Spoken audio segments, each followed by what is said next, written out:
कैकेयी द्वारा वरों की प्राप्ति। उल्लासित महाराज दशरथ ने शीघ्रातिशीघ्र राजकार्यों को संपन्न किया और राम के राजतिलक का शुभ समाचार सुनाने के लिए अपनी सबसे प्रिय रानी कैकेयी के प्रासाद में पहुंचे। कैकेयी को अपने महल में न पाकर राजा दशरथ ने उसके विषय में एक दासी से पूछा। दासी से ज्ञात हुआ कि रुष्ट होकर महारानी कैकेयी कोप भवन में गई हैं। महाराज चिंतित हो गए। उन्होंने कोप भवन में जाकर देखा कि उनकी प्राणप्रिया मलिन वस्त्र धारण किए, केश बिखराए, भूमि पर अस्त व्यस्त पड़ी है। उनकी इस अवस्था को देखकर आश्चर्यचकित राजा दशरथ ने कहा, प्राणेश्वरी, मुझसे ऐसा क्या अनिष्ट हुआ है कि क्रुद्ध होकर तुम कोप भवन में आई हो? यदि तुम किसी बात से दुखी हो तो मुझे बताओ, मैं तुम्हारे कष्ट का निवारण अवश्य करूंगा।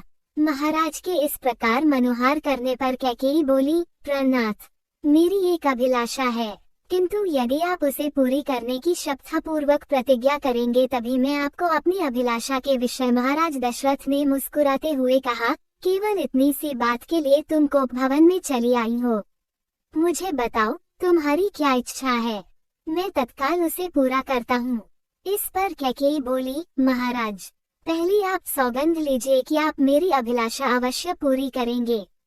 इस पर महाराजा दशरथ ने कहा, हे प्राण प्रिय, इस संसार में मुझे राम से अधिक प्रिय और कोई नहीं है।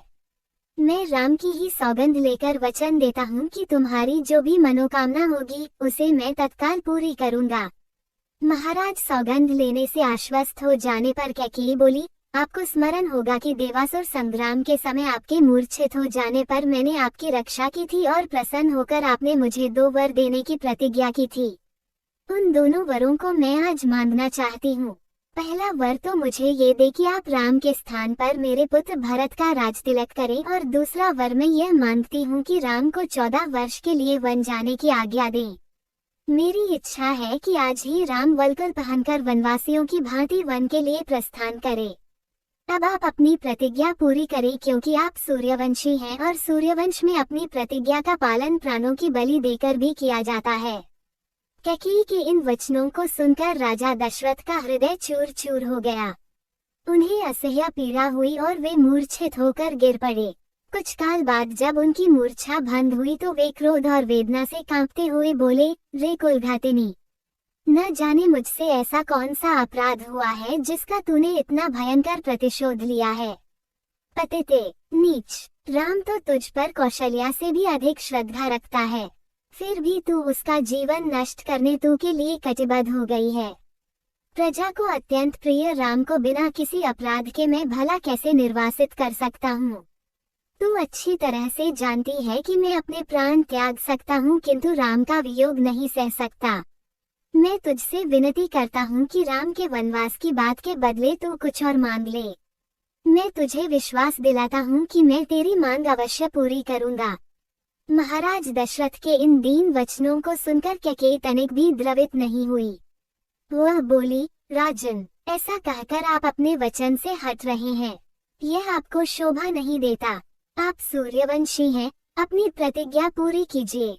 प्रतिज्ञा से हटकर स्वयं को और सूर्यवंश को कलंकित मत कीजिए। आपके द्वारा अपना वचन नहीं निभाए जाने पर मैं तत्काल आपके सम्मुख ही विष पीकर अपने प्राण त्याग दूंगी। यदि ऐसा हुआ तो आप प्रतिज्ञा भंग करने के साथ ही साथ स्त्री हत्या के भी दोषी हो जाएंगे। अतः उचित यही है कि आप अपनी प्रतिज्ञा पूरी करें। राजा दशरथ बारंबार मूर्छित होते रहे और मूर्छा समाप्त होने पर कातर भाव से कैकेयी को मनाने का प्रयत्न करते रहे। इस प्रकार पूरी रात बीत गई। अंबर में उषा की लालिमा फैलने लगी, जिसे देखकर कैकेयी ने उग्र रूप धारण कर लिया और कहा, राजन, आप व्यर्थ ही समय व्यतीत कर रहे हैं। उचित यही है कि आप तत्काल राम को वन जाने की आज्ञा दीजिए और भरत के राजतिलक की घोषणा करवाइए। सूर्योदय हो जाने पर गुरु वशिष्ठ मंत्रियों के साथ राजप्रासाद के द्वार पर पहुंचे और महामंत्री सुमंत को महाराज के पास जाकर अपने आगमन की सूचना देने के लिए कहा। कैकेयी एवं दशरथ के संवाद से अनजान सुमंत ने महाराज के पास जाकर कहा, हे राजाधिराज, रात्रि का समापन हो गया है और गुरु वशिष्ठ का आगमन भी हो चुका है। अतएव आप शया त्याग कर गुरु वशिष्ठ के पास चलिए। सुमंत इन वचनों को सुनकर महाराज दशरथ को पुनः असह्य वेदना का अनुभव हुआ तथा वे फिर से मूर्छित हो गए। उनकी इस प्रकार मूर्छित होने पर कुटिल कैकेयी बोली, हे महामंत्री, अपने प्रिय पुत्र के राज्याभिषेक के उल्लास के कारण महाराज रात भर सो नहीं सके हैं। उन्हें अभी अभी ही तंद्रा आई है। महाराज निद्रा से जागते ही राम को कुछ आवश्यक निर्देश देना चाहते हैं। तुम शीघ्र जाकर राम को यहीं बुला लाओ।